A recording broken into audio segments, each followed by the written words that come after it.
हाय दोस्तों, एक नए वीडियो में आपका स्वागत है। दोस्तों, आज की कुछ बहुत ही बड़ी खबरें निकल के आ रही हैं दुबई से, तो मैं बोला आप लोगों के बीच शेयर कर देता हूं। तो दोस्तों, आप लोगों से रिक्वेस्ट है कि वीडियो को आप लोग शुरू से लेकर अंत तक जरूर देखना, क्योंकि वीडियो काफ़ी इंपॉर्टेंट बनने वाली है और इसमें कुछ बहुत ही छोटी बड़ी जो खबरें निकल के आ रही हैं तो हम आप लोगों के बीच शेयर करेंगे।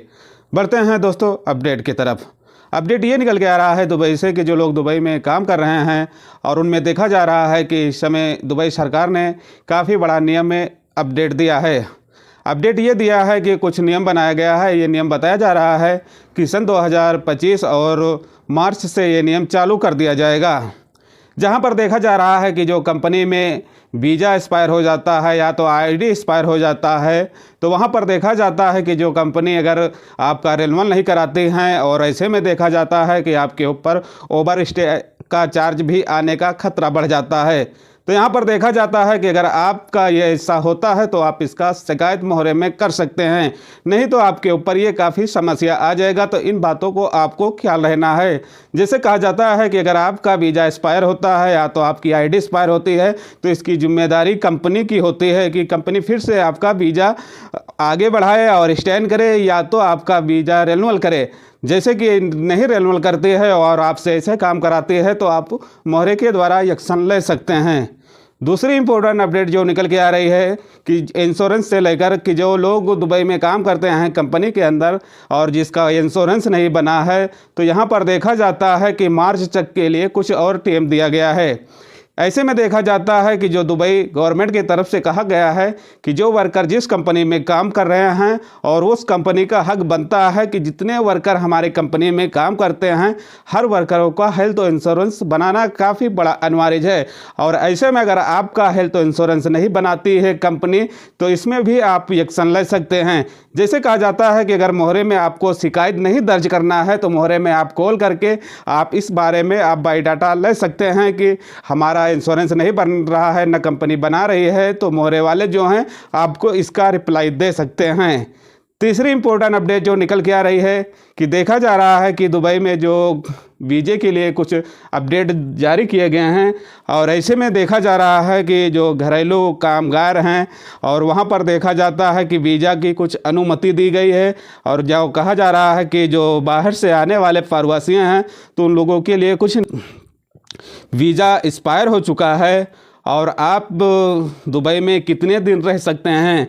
तो जहां पर देखा जाता है कि आपका जिस क्वालिटी का वीज़ा होगा उसी हिसाब से आप दुबई में रुक सकते हैं। जैसे इसमें बताया गया है कि लास्ट डेट 6 मंथ का है, 6th मंथ के अंदर आपको दुबई से बाहर चले जाना है, नहीं तो आप पकड़ जाएंगे। तो आपके ऊपर काफ़ी बड़ी कानूनी कार्रवाई की जा रही है। जैसे कहा जाता है कि अरब अमीरात में डिजिटल सेवा वीज़ा का सेवा उपलब्ध किया गया है। ऐसे में कहा जाता है कि प्रवासियों के लिए जानकारी जरूरी करना होगा। वीज़ा एक्सपायर होने से पहले आपको वीज़ा रिन्यूअल कराने का सलाह भी दिया जाता है। अगर ऐसे में कोई परेशानी का सामना करना पड़ता है तो आपको तुरंत ही हेल्प सेंटर में पहुंचकर और अपनी परेशानी का मामला सॉल्व कर सकते हैं।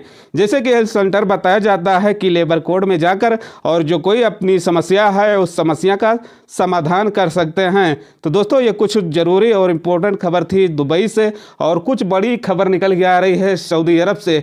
जैसे कि देखा जा रहा है कि सऊदी अरब में इन दिनों बताया जा रहा है कि तकरीबन 258 पाकिस्तानियों को गिरफ्तार किया गया है, जहां पर देखा जाता है कि पाकिस्तानियों का आरोप लगाया गया है कि वो भीख मांगने का काम सऊदी अरबिया में करते हैं, जहां पर देखा जाता है कि नियम का उल्लंघन करने के बाद उनके ऊपर कानूनी कार्रवाई भी की जा रही है। जहां पर देखा जा रहा है कि इस समय काफ़ी सोशल मीडिया और ऐसे में देखा जा रहा है कि काफ़ी कि गल्फ़ कंट्री में अगर आप लोग भीख मांगते हैं और ऐसे में आप पकड़े जाएंगे तो आपके ऊपर कानूनी कार्रवाई भी किया जाएगा और आपके ऊपर भी जुर्माने भी लगाए जाएंगे। तो इन बातों को आपको ख्याल रखना है। और कहा जाता है कि जो लोग सऊदी अरब में काम करते हैं और वहां पर देखा जाता है कि जो लोग का कफील के पास से भागकर काम करते हैं और उनके ऊपर हुरूप लगा दिया गया है